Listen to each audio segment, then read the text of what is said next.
नमस्कार सभी कृषि साथियों को बहुत बहुत स्वागत। और आपका जो बीएससी एग्रीकल्चर सेकंड सेमेस्टर की जो क्रॉप फिजियोलॉजी की जो श्रृंखला चल रही थी, उसी श्रृंखला का ये अंतिम वीडियो होने वाला है। और एक वीडियो आपके सिलेबस से संबंधित जो इंपॉर्टेंट जो की टर्म है, जो इंपॉर्टेंट टर्मिनोलॉजी, जो समझने वाली चीज़ें हैं और जो एग्जाम में सीधे फंस सकती हैं, जो आपको कंसेप्चुअल क्लियरिटी नहीं होगी, जो शब्द एकदम से आने वाले हैं, आपको पता लगेगा कि ये पता नहीं कहाँ से आगे हैं। तो ऐसे शब्दों को बिल्कुल एकदम एग्जैक्ट तरीके से पूरी समझ क्लियर करने के लिए एक वीडियो आएगा। उसके बाद में आपको कहीं से भी कुछ भी भटकने की ज़रूरत नहीं है। इतना आपको कंटेंट इस पे मिल गया है एक विषय से संबंधित, और ऐसे ही सभी विषय से संबंधित, चाहे वो पहला सेमेस्टर हो, चाहे वो भले अंतिम सेमेस्टर हो। ठीक है, तो लगातार बने रहिएगा और एग्री ज्ञानपीठ के साथ जुड़े रहिएगा। और गिवन नंबर पर आप काले व्हाट्सअप मैसेज कर सकते हैं। आपको PDF से जोड़ दिया जाएगा ताकि आपको जो संबंधी PDF आपको प्रोवाइड करा दी जाएगी। और जो हमारी पेड क्विज चलती हैं, जो डेली पेड क्विज चलती हैं, उन पेड क्विज से आपको तुरंत जोड़ दिया जाएगा। और आप लोग इस PDF का आनंद उठाइएगा और दोस्तों को शेयर करते रहिएगा। और हाँ, अगर अभी तक चैनल को सब्सक्राइब नहीं किया है तो सब्सक्राइब करिएगा और कमेंट में लिखें कि ये सीरीज़ कैसी चल रही है, ताकि हमारा विश्वास जगे और कंटिन्यू में हम आप सभी को करा सकें। ठीक है, तो अंतिम जो आपके सिलेबस का टॉपिक बचा था वो था growth and development in major crop. ठीक है, इससे संबंधित 25 क्वेश्चन है जो संपूर्ण टॉपिक को कवर कर लेंगे। ठीक है, तो बढ़ते हैं पहले क्वेश्चन की ओर। किसी फसल की जीवन क्रिया में ग्रोथ का तात्पर्य है। ग्रोथ का, देखो, इनको अगर क्वेश्चन को समझाने बैठेंगे तो एक क्वेश्चन पे 10 मिनट खा जाएगा। ठीक है, तो इस तरीके से क्वेश्चन को समझते चलिएगा। टाइम बहुत कम बचा हुआ है। समझाने वाला एक ऐसा वीडियो दे दूंगा जो आप वीडियो को समझ लेना, उसके बाद ये क्विज सॉल्व करना, बहुत मजा आएगा बेटा। ठीक है, अगला क्वेश्चन पहला है, किसी फसल की जीवन क्रिया में ग्रोथ का तात्पर्य क्या है? तो कोशिका का आकार, संख्या और भार में वृद्धि। ठीक है, 2 नंबर क्वेश्चन नंबर 2, डेवलपमेंट का अर्थ क्या होता है? संरचनात्मक और कार्यात्मक परिवर्तन। संरचनात्मक और कार्यात्मक परिवर्तन। फसल के विकास में सबसे पहला चरण होता है तो क्या होगा? सबसे पहले क्या होगा भाई? अंकुरण होगा। और क्या होगा? 4 नंबर, फसलों में अधिकतम कोशिका विभाजन देखा जाता है तो कब देखा जाता है? तो मेरिस्टेमेटिक ऊतकों में। कौन से ऊतक? तो मेरिस्टेमेटिक ऊतकों में देखा जाता है। क्वेश्चन नंबर 5, पत्तियों की वृद्धि मुख्यतः होती है तो कोशिका प्रसरण द्वारा। किसके द्वारा भाई? कोशिका प्रसरण द्वारा। अगला, सूट इरोनेगेशन में कौन सा हार्मोन महत्वपूर्ण होता है? तो कौन सा? जिब्रेलिन। ये पीछे भी पढ़ चुके हो आप। ठीक है, बार बार आ रहा है, रिपीट हो रहा है। जड़ों की शाखाओं का विकास कौन सा हार्मोन करता है? तो ऑक्सिन हार्मोन। कौन सा? ऑक्सिन। डेवलपमेंट प्लास्टिसिटी का अर्थ होता है वातावरण के अनुसार विकास में लचीलापन। ये डेवलपमेंट प्लास्टिसिटी का अर्थ होता है। अगला है, फोटोसिंथेट का परिवहन मुख्यतः होता है तो फ्लोएम द्वारा। किसके द्वारा? फ्लोएम द्वारा। वही जाइलम फ्लोएम वाला, तो फ्लोएम द्वारा। 10 नंबर क्वेश्चन, ग्रेन फिलिंग में सिंक का कार्य कौन करता है? तो ये बीज करते हैं। कौन करता है? तो बीज करते हैं, बीज, सीड। धान में मैक्सिमम टिलरिंग स्टेज होती है। धान में मैक्सिमम टिलरिंग स्टेज होती है तो 35 से 45 दिन। अगला क्वेश्चन, फसल में रिप्रोडक्टिव स्टेज से पहले कौन सी क्रिटिकल स्टेज होती है? तो वेजिटेटिव ग्रोथ। देखो, अगर थोड़ी स्पीड ज़्यादा हो तो इसको थोड़ा सा मुझे कमेंट कर देना, मैं स्पीड को कम कर लूँगा। मैं स्पीड ज़बरदस्ती नहीं बढ़ा रहा हूँ, ताकि आपके समय को देखते हुए और आपके जो क्वेश्चन हैं उनको, काफ़ी क्वेश्चन को बहुत ही कम समय में अच्छी तरीके से, ताकि समझा भी दूँ और आपको अच्छी तरीके से उसका आउटफिट भी मिले, तो इसी तरीके से मैं लगा हुआ हूँ। ठीक है, चलो कोई नहीं। 13 नंबर क्वेश्चन नंबर 13 क्या है? फोटोसिंथेट का रिडिस्ट्रीब्यूशन क्या कहलाता है? तो रिमोबिलाइजेशन। अगला 14 नंबर, रिमोबिलाइजेशन अधिक होता है तो स्ट्रेस स्थितियों में, तनाव स्थितियों में। ठीक है, अगला है, लीफ एरिया ड्यूरेशन का प्रभाव मुख्यतः होता है तो उपज पर। तो लीफ एरिया ड्यूरेशन संबंधित है उपज से। ठीक है, अगला है 16 नंबर, एक फसल का कुल ड्राई मैटर एक्यूमुलेशन किससे जुड़ा है? तो नेट फोटोसिंथेसिस से। अगला है, रूट टू शूट रेशियो को नियंत्रित करता है। कौन करता है? तो पोषण और जल की उपलब्धता। सीरियल क्रॉप्स में सबसे महत्वपूर्ण विकास चरण होता है तो बूटिंग एंड फ्लावरिंग, BBIP। कौन भाई? बूटिंग और फ्लावरिंग। अगला है, ट्यूबर क्रॉप्स में सिंक होता है तो मॉडिफाइड स्टेम। क्या है भाई? Modified stem. 20 number, developmental stage को प्रभावित करता है तो कौन? फोटो पेरियोडिज्म और तापमान। फेलो पीरियड के बाद जो रैपिड ग्रोथ होती है उसे क्या कहते हैं? तो क्या कहते हैं भाई? कंपन सेचुरी ग्रोथ, कंपन सेचुरी ग्रोथ। अगला है ग्रेन यील्ड का सीधा संबंध होता है तो किससे? हार्वेस्ट इंडेक्स से। बहुत इंपॉर्टेंट वीवीआईपी, ऐसे क्वेश्चन इंपॉर्टेंट है, बहुत इंपॉर्टेंट वीवीआईपी क्वेश्चन सभी इंपॉर्टेंट है, लेकिन ऐसे क्वेश्चन तो हूबहू देखने को मिलेंगे। अगला है 23 नंबर, अधिक दिनों तक पत्तियों का हरा रहना लाभकारी है क्योंकि वह फोटोसिंथेसिस को बढ़ाता है, 24 राइस क्रॉप में पेनिकल इनिशिएशन स्टेज महत्वपूर्ण है उपज निर्धारण हेतु। ग्रोथ रिटार्डेंट्स का प्रयोग होता है तो फसल के आकार को नियंत्रित करने के लिए। अगला आपका थोड़ा बचा हुआ है ग्रोथ एनालिसिस और इंडाइसेस से, ठीक है। तो इसमें 26 क्वेश्चन देखते हैं। तो लीफ एरिया इंडेक्स का सूत्र क्या होता है? तो पत्ती का क्षेत्रफल बटे भूमि का क्षेत्रफल, बराबर LAI यानी लीफ एरिया इंडेक्स। तो LAI का फुल फॉर्म भी ध्यान रखना, ये भी हो सकता है कि फुल फॉर्म ऑफ LAI, तो लीफ एरिया इंडेक्स, बहुत इंपॉर्टेंट वीवीआईपी।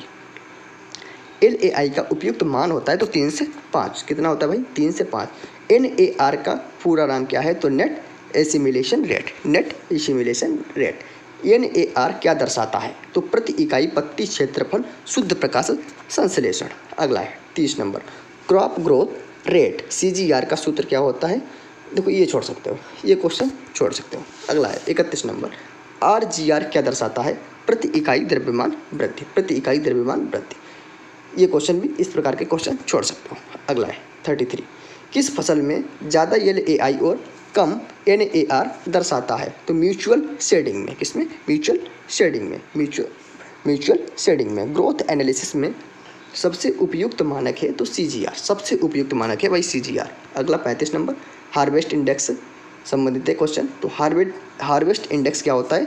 तो इकोनॉमिक यील्ड यानी इकोनॉमिक उत्पादन बटे बायोलॉजिकल यील्ड इंटू 100, ठीक है। इकोनॉमिक यील्ड बटे बायोलॉजिकल यील्ड इंटू 100 बराबर हार्वेस्ट इंडेक्स, ठीक है। अगला क्वेश्चन बहुत बढ़िया, 36 नंबर, अगर HI हार्वेस्ट इंडेक्स अधिक है तो इसका मान संसाधनों का अच्छा उपयोग, यानी अगर HI अधिक है, हार्वेस्ट इंडेक्स अधिक है तो संसाधनों का यूज काफ़ी अच्छी तरीके से हो रहा है। अगला है LAD, तो LAD का सबसे पहले फुल फॉर्म देखो तो लीफ एरिया ड्यूरेशन। LAD का संबंध किससे है? तो फोटोसिंथेटिक ड्यूरेशन से। किससे? फोटोसिंथेटिक ड्यूरेशन से। 38 नंबर, सिंक सोर्स रिलेशनशिप को प्रभावित करता है तो कौन भाई प्रभावित करता है? तो एसिमिलेट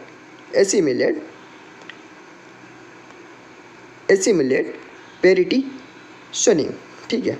अगला क्वेश्चन नंबर 39, बायोमास एक्यूमुलेशन का संकेतक है तो टोटल ड्राई मैटर TDM का फुल फॉर्म क्या है?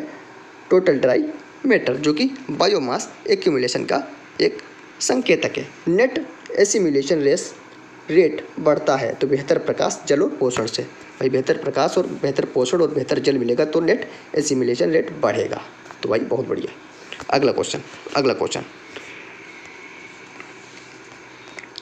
क्वेश्चन रेमोबिलाइजेशन एफिशिएंसी बढ़ाने हेतु प्रयोग होता है तो K और P, पोटास और फास्फोरस। अगला है ग्रोथ एनालिसिस का उपयोग होता है, कहाँ होता है? एनालिसिस का उपयोग होता है तो कहाँ होता है? उपज सुधार और चयन सुधार में ग्रोथ एनालिसिस का यूज होता है। अगला है ग्रोथ रिटार्डेंट और पेक्लोबेचरेजल उपयोगी है किसमें? तो पौधों की लंबाई सीमित करने में। किसमें भाई? पौधों की लंबाई सीमित करने में। अगला है स्टेम रिजर्व रिमोबिलाइजेशन का उपयोग किसमें होता है? तो जल के संकट के समय, वाटर संकट के समय। अगला है ड्राई मैटर पेटिशनिंग अधिक होता है तो किसमें? रिप्रोडक्टिव ऑर्गन्स में। किसमें भाई? रिप्रोडक्टिव ऑर्गन्स में, ठीक है।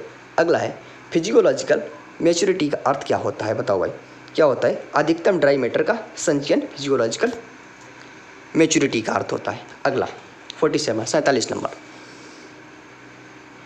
इसको आप छोड़ सकते हो, ऐसे क्वेश्चन नहीं आते, ठीक है। अगला है सिंक स्ट्रेंथ का अर्थ है तो एसिमिलेट्स को खींचने की क्षमता। ग्रोथ एनालिसिस से पता चलता है तो फसल की कार्यक्षमता। क्या भाई? फसल की कार्यक्षमता। क्रॉप सिमुलेशन मॉडल्स आधारित होते हैं तो ग्रोथ पैरामीटर्स पर। किस पे? ग्रोथ पैरामीटर्स पे। अगला है अब 70 नंबर, अब हम 51 से 70 देखेंगे। Role of growth parameters in productivity, ठीक, जो कि अंतिम है। ठीक है, अगला है क्रॉप प्रोडक्टिविटी का निर्धारण कौन करता है, तो फोटोसिंथेसिस और एसिमिलेट पार्टीशनिंग। ठीक है, अगला क्वेश्चन नंबर 52, कौन सा पैरामीटर यील्ड से सीधा संबंधित है, तो वही हार्वेस्टिंग इंडेक्स से यील्ड मापा जाता है। ठीक है, अगला सीरियल क्रॉप्स में यानी अनाज वाली फसलों में यील्ड डिटर्मिनेट्स होते हैं, तो स्पाइकलेट, भाई स्पाइकलेट गेहूँ से संबंधित है। ग्रेन साइज, ग्रेन का साइज कितना है, और ग्रेन फिलिंग रेट, ग्रेन का जो रेट फिलिंग है वो कैसा है। अगला है हायर CGR का लाभ क्या होता है, तेज बायोमास एक्यूमुलेशन। यील्ड पोटेंशियल को प्रभावित करता है तो कौन, जेनेटिक और एनवायरमेंटल फैक्टर। अगला है रूट शूट रेशियो बढ़ने से सूखा सहनशीलता बढ़ती है भाई। सिंक लिमिटेशन होने पर क्या होगा, तो फोटोसिंथेटिक का संचयन नहीं होगा। 58 ट्रांसलोकेशन एफिशिएंसी अधिक हो तो उपज बढ़ेगी, ट्रांसलोकेशन एफिशिएंसी ज़्यादा हो तो उपज भी बढ़ेगी भाई। ठीक है, अगला 59 नंबर, लॉगिंग रोकने हेतु किसका प्रयोग करते हैं, तो ग्रोथ रिटार्डेंट्स का यूज़ करते हैं। ठीक है, अगला है सोर्स लिमिटेड क्रॉप्स में यील्ड सुधारने हेतु क्या आवश्यक है, तो फोटोसिंथेटिक इफिशियंसी को बढ़ाना। ठीक है, 61 नंबर, TDM और इकोनॉमिक यील्ड का अंतर क्या दर्शाता है, तो कन्वर्जन इफिशियंसी दर्शाता है, कन्वर्जन इफिशियंसी। फोटोसिंथेटिक रेट बढ़ाने हेतु प्रमुख उपाय क्या होता है, तो बेहतर स्पेसिंग और कैनोपी मैनेजमेंट। अगला है 63 नंबर, 63 न्यूट्रिएंट यूएसबी इफिशियंसी सुधारने हेतु किसका प्रयोग होता है, तो फोलियर स्प्रे का। कौन सी स्प्रे, तो फोलियर स्प्रे। ठीक है, सॉरी, अगला question 64 number, grain filling period अधिक होने पर उपज क्या होगी, तो बेहतर उपज मिलेगी। उपज में क्या होगी, वृद्धि होगी, तो वृद्धि से बेहतर उपज मिलेगी। अगला 65 नंबर, यील्ड प्लेट्यू तोड़ने हेतु जरूरी है, तो सिंक कैपेसिटी में वृद्धि। अगला है लीफ रिटेंशन अधिक होने पर फोटोसिंथेसिस बना रहता है। ठीक है, क्या बना रहता है, फोटोसिंथेसिस। ठीक है, ड्रॉट कंडीशन में एसिमिलेट पार्टीशनिंग होता है, तो जड़ की ओर, किसकी ओर, तने की ओर नहीं भाई, जड़ की ओर। ठीक है, स्पेकुलेट स्टेबिलिटी कम करने हेतु आवश्यक है उपयुक्त ताप और पोषण। ग्रोथ एफिशिएंसी बढ़ाने में कौन सा है कि, तो टाइमली इरिगेशन, टाइम से सिंचाई करो, और बीड मैनेजमेंट यानी जो घास फूस है उनका अच्छी तरीके से प्रबंधन करो। अगला है प्रोडक्टिविटी एनहांसमेंट हेतु सबसे आवश्यक है, तो साइकोलॉजिकल ट्रेड सिलेक्शन। क्या है भाई, साइकोलॉजिकल ट्रेड सिलेक्शन। देख सकते हो आप एग्री ज्ञानपीठ के द्वारा पूरा आपका क्रॉप फिजियोलॉजी का पूरा करा दिया गया है। एक ऐसा रामबाण वीडियो आएगा जिसको एग्जाम के एक दिन पहले, जिस दिन पेपर हो, शाम को एक तरीके से घुट्टी डाल के उसको पी लेना। सच में आप देखना तो एग्जाम में कितना ज़्यादा फायदा मिलता है। डायरेक्ट टू डायरेक्ट आपको 20 से ज़्यादा क्वेश्चन वहीं देखने को मिलेंगे। और जितनी भी मैंने ये क्रॉप फिजियोलॉजी के 10 से 11 वीडियो जो भी बने वो छोटे वीडियो हैं, बहुत जल्दी समाप्त हो जाएंगे। उन सारे वीडियो को अगर आपने देख लिया तो आप पूरे के पूरे क्वेश्चन, जितने भी क्वेश्चन आते हैं, कोई भी क्वेश्चन उससे बाहर नहीं होगा और केवल आप समझ नहीं पाएंगे, क्योंकि हो सकता है वो क्वेश्चन थोड़ा घुमा के पूछ दिया जाए। बाकी A to Z एग्जैक्ट वही क्वेश्चन, काफ़ी क्वेश्चन देखने को मिलेंगे। केवल बस आपने पूरी शिद्दत के साथ वीडियो को देखा हो। ठीक है, क्योंकि पूरी शिद्दत के साथ हम लोग ईमानदारी से बना रहे हैं। अगर आप ईमानदारी से अपना काम करेंगे तो बिल्कुल शिद्दत के साथ आप बहुत ही अच्छे नंबर के साथ अपने आप को सर्वाइव कर पाएंगे। तो चलिए फिर मिलता हूँ अगले सेमेस्टर के लिए किसी और सब्जेक्ट के साथ। तब तक के लिए नमस्कार, धन्यवाद।